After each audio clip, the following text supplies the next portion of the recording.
Baiklah, Assalamualaikum warahmatullahi wabarakatuh. Perkenalkan, nama saya Zelfa Melani dengan NIM 22022053 dari Prodi Pendidikan Guru Pendidikan Anak Usia Dini, Fakultas Ilmu Pendidikan Universitas Negeri Padang. Baiklah, tujuan saya membuat video ini adalah untuk memenuhi tugas mata kuliah perkembangan anak yang diampu oleh dosen pengampu Ibu Tisna Safnita SPD MPD. Baiklah, tugas ini yaitu terdiri dari 3 pertanyaan yang diberikan oleh dosen pengampu, yaitu Ibu Tisna. Pertanyaan pertama, apakah disleksia bisa disembuhkan? Jelaskan kaitkan dengan pendapat ahli serta hasil penelitian, dan contoh kasus jika ada. Baiklah, jawabannya tidak bisa. Tetapi dengan pengobatan dan terapi yang tepat, disleksia bisa disembuhkan, tetapi tidak secara keseluruhan. Disleksia atau disleksia adalah gangguan pembelajaran yang memengaruhi kemampuan seseorang dalam membaca, menulis. Hingga saat ini belum ada obat atau pengobatan langsung yang dapat menyembuhkan disleksia. Namun, terapi yang tepat dan pengajaran yang baik dapat membantu individu dengan disleksia untuk memperbaiki kemampuan membaca dan menulis mereka. Banyak ahli di bidang neurologi dan pendidikan telah meneliti tentang disleksia dan telah menemukan bahwa kondisi ini tidak dapat disembuhkan secara keseluruhan. Beberapa ahli terkenal dalam studi ini antara lain, yang pertama, Sally Sawitt menemukan bahwa disleksia adalah kondisi seumur hidup yang memerlukan pendekatan pendidikan dan pengobatan yang tepat. Yang kedua, Marianne Wolf menemukan bahwa orang dengan disleksia memiliki perbedaan struktur dan fungsional otak. Mereka yang memenuhi kemampuan membaca mereka. Yang ketiga, Guinevere Eden menemukan bahwa orang dengan disleksia memiliki perbedaan struktur dan fungsional otak mereka yang mempengaruhi kemampuan membaca dan menulis mereka. Contoh kasusnya yaitu Richard Branson, pendiri Virgin Group yang dulunya penderita disleksia.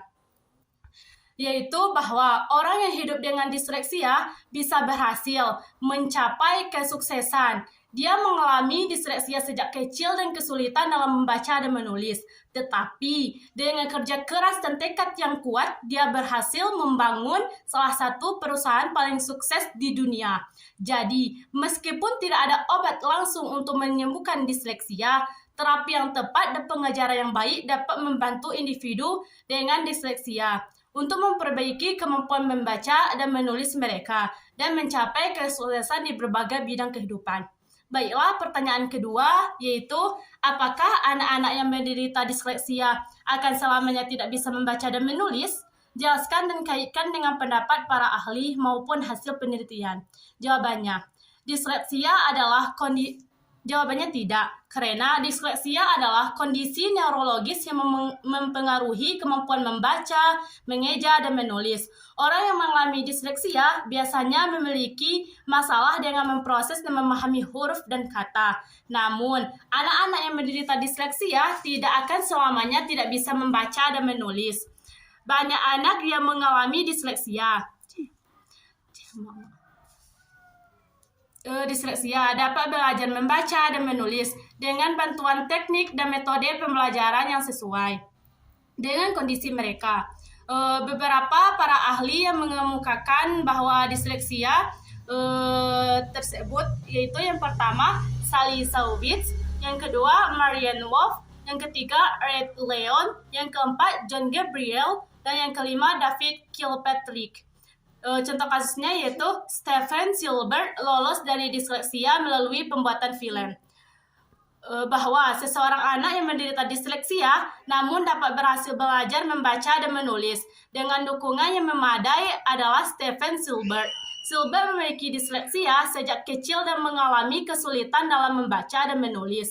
Namun, dengan dukungan dari keluarga dan sekolah serta kemauannya untuk belajar, Spielberg mampu mencapai kesuksesan dalam karirnya sebagai sutradara film terkenal. Hal ini menunjukkan bahwa anak-anak dengan disleksia dapat belajar dan berkembang dengan baik jika diberikan dukungan dan bantuan yang tepat.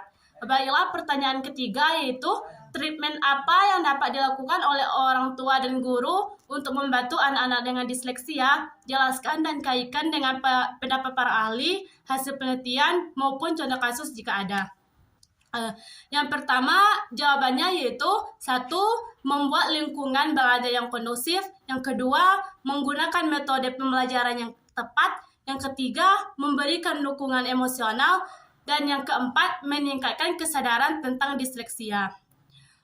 Orang tua dan guru dapat membantu anak-anak dengan disleksia dengan menciptakan lingkungan belajar yang kondusif, menggunakan metode pembelajaran yang tepat, memberikan dukungan emosional, dan meningkatkan kesadaran tentang disleksia. Terapi kognitif dan psikoterapi juga dapat membantu meningkatkan kemampuan membaca dan menulis anak-anak dengan disleksia. Baiklah, sekian penjelasan dari saya. Jika terdapat kesalahan, saya mohon maaf. Akhir kata saya tutup dengan wassalamualaikum warahmatullahi wabarakatuh. See you.